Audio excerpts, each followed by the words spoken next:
Once, they were not just the centerpiece of the Trump campaign, they were the first evils out of its Pandora's box. The wall along the Mexican border and the deportation of around 11 million undocumented Americans.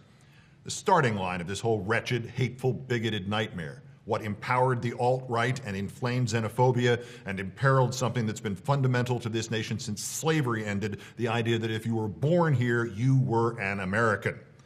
The wall still comes up now and again, but what was that other thing? Oh yeah, the mass deportation. How exactly would that work? How exactly would you take 11 million people and make them, leave? Especially if, and I'm going way out on a limb here, they, didn't want to leave. 11 million people. 11 million people is the population of the entire state of Ohio. 3.5% of the population of all of us.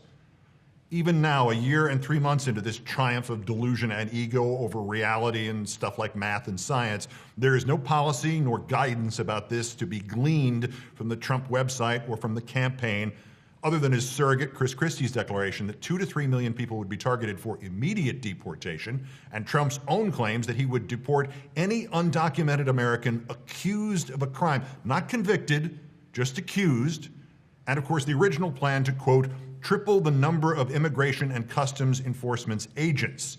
But Trump's insistence that he would do it all humanely.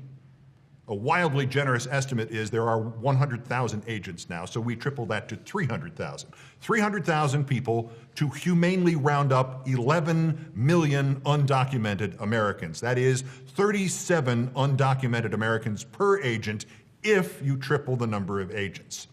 If somehow the whole process from finding these people to apprehending them to giving them whatever is left of due process by then to maybe an appeal to transportation to expulsion, if that only takes 6 months per undocumented American, it currently takes on average 18 months. If it's only 6 months, Trump's deportation force could humanely get the whole job done in only 19 years, presuming that is that all the undocumented Americans cooperate.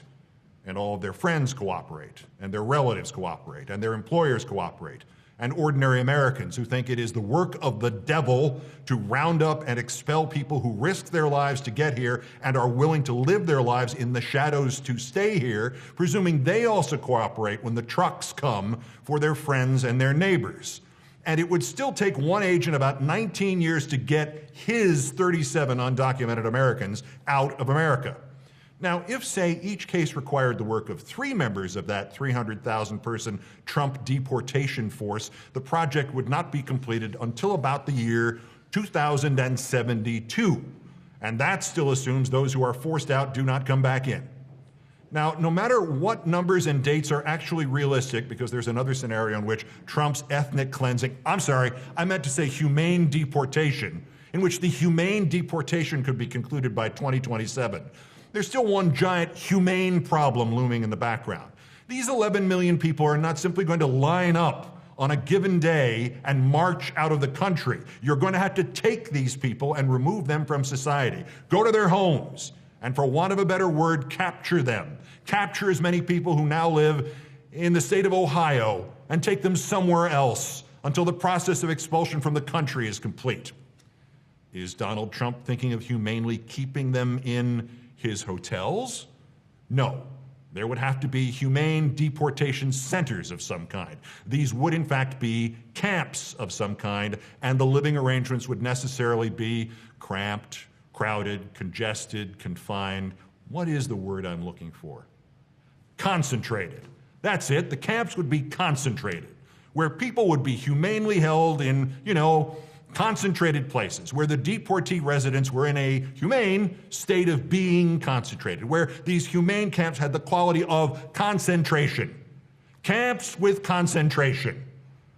And unless you want these camps with concentration to just hemorrhage money, there are going to have to be a lot of camps with concentration all around the country to make transportation easier, places to round up and humanely keep the 300,000 undocumented Americans from Dallas alone, or the 400,000 more from Houston, or the 500,000 more from New York City, more New Yorkers than live on Staten Island, in camps with concentration, Some of them big enough to fit the same number of people who live in Atlanta or Kansas City or Cleveland or New Orleans.